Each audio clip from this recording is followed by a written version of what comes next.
Right, I'm sitting here with Dave Giles and Ross McPhee. Congratulations, boys, on coming in, number 1 and number 2. Thanks. With a spectacular finish. It was pretty close in the end, wasn't it?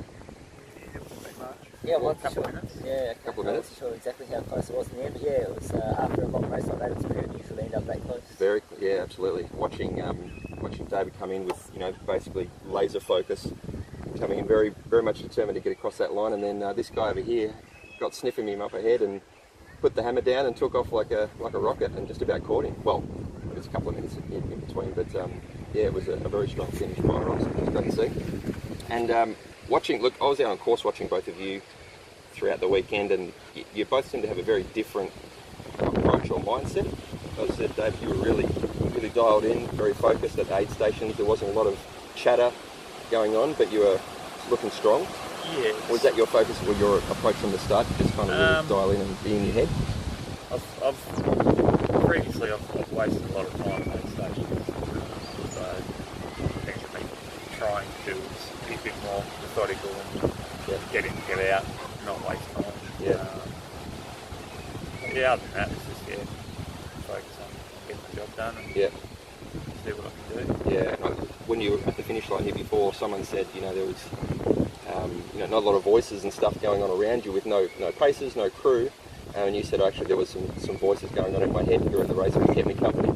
Yeah, that was towards the wee hours. Were they positive voices or negative voices? Nah, it wasn't too many voices. I did see a couple of random people that weren't actual people. A bit of hallucination. But yeah, other than that, it was okay. Pretty smooth sailing. Yeah, you look like Mr. Consistent out there, just strong and steady. Yeah, I'm not particularly fast, but I can hang in there. Well, this is definitely a race of hanging in there. Yeah. The people I expected to be at the front had issues. So, that sort of worked out in our favour. Absolutely. No, congratulations. And Ross, you're a different character at the checkpoints. You come in fairly jovial, light-hearted, bit of chatter, and I thought this guy's either faking it or he's delirious. But no, you held in there. You were, again, consistently fairly upbeat and lively all the way through. You had a crew with you, had some paces. Yes, I had. How were they for you? Was that a big difference for you? Make a big difference? Yeah, it's certainly nice during the night. Obviously, having having people there running with you, chitter chat, and you probably keep some of those voices at bay. Yeah. There were real voices there, and I had a lot of my family here as well, which was pretty nice at some of the aid stations to have them there. And I haven't done a lot of this type of racing before, and I knew that I'd probably struggle with the nutrition, so I had already decided I was going to spend a lot of time in aid stations. Okay. I was fairly confident that my pace running would be good enough, but nutrition would be an issue for me, so I thought my plan was to spend a lot of time at aid stations, eat as much real food as I could, and then rely on my actual running pace to make up that time. Yeah, absolutely. And obviously no one ever really expects to be positioning 1 and 2 in a race like this. No one's got a clue really how it's going to end, but when you realised that you were going to be up the front somewhere, how did that change your mindset of what you were doing or your approach at all? Did you just stick to plan A? When I started to see the guys sort of struggling, there's a few people that dropped out early. You sort of get a bit of a sniff, and sort of gives recognise that you're feeling still okay. And, it gives you a little bit more motivation to push a bit harder, So, but again, really until the end of the race, anything can happen. So especially someone could even sneak up behind you and just about take it from you.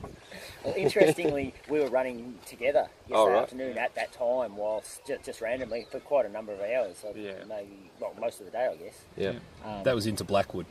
Yeah, and so we'd had that kind of conversation about who was in the race and where were they and where were we and both had a similar mindset of you can't try and win a race like that. It's too long. You just have to run a race and see where you happen to be at the end. Run your own race. And as it turns out, we're at a pretty similar place. Similar philosophy, similar result. Interesting that we were having that conversation yesterday. Great. And what do you think of the course? This is the first time you both run it before.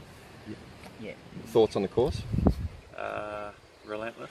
Relentless. It's a good way to describe it. But no, it's definitely probably the toughest course I've seen in Australia. You're not the first person to say that, But yeah, it's got a bit of everything, And you've done some big stuff, right? I've done a couple of long ones in the US. 200 milers. But they're, for the most part, a lot more runnable. Okay. Still lots of vert, but a lot more runnable. Mm-hmm. Whereas some of the hills on this course, it's, A lot of this course doesn't even have a trail, right? well, It's just bush. It's goat track. Yeah. So, Yeah. but it makes it interesting. Well, what are your thoughts, Ross? What did you think of it? Yeah, really enjoyed it. I think it's difficult, not so much because of the vert in it as such, more underfoot. It's just rough, like you're running on rocks, running on, as you said, in the bush, so there's a huge amounts of it that you just can't run. And you can't turn your brain off. You can't go on autopilot. It's focused the whole time. Yeah, which was actually certainly a benefit, I think, in having paces overnight. Mm-hmm. So having a pacer out in front, only just in front, but they're picking the line. If they get it wrong, they're the one that's got to stuff around and get back. I'm just wandering along behind. Gotcha. That's a real mental break, which Dave wouldn't have got that, because No, every time he gets that wrong, that's his own problem. Yeah. And that would have been particularly going back through the old river. That would have been. I just shut off in there. I just let those two. They would argue and carried on and worked out where they went. I just wandered along behind them. Sure. Absolutely. And will you be back? Is it too early? It's always very difficult to answer that question straight after a race. What do you reckon, Dave? I think I'll be back. I don't know if it'll be next year, but it's too good a course not to come back. Yeah, I guess having done it once now, you can see a few things you might do different, maybe approach it slightly different, get a slightly different result. Like obviously first is pretty good, but you can maybe go a little quicker, who knows. Yeah, there's definitely, there's always room for improvements. So. Yeah. What about you, Ross? You going to come back? Oh, certainly wouldn't rule it out. Obviously, it depends on a lot of things. But yeah, I'd certainly be willing to come back. Great. So, I haven't got any races planned out at the moment. This was too big to think past something this long. So absolutely. I think that worked out. But I'd certainly be willing to come back. Nice. Oh, thanks, guys. Congratulations. Thank you. Good on you. Well done, Ross. Thank you. Cheers.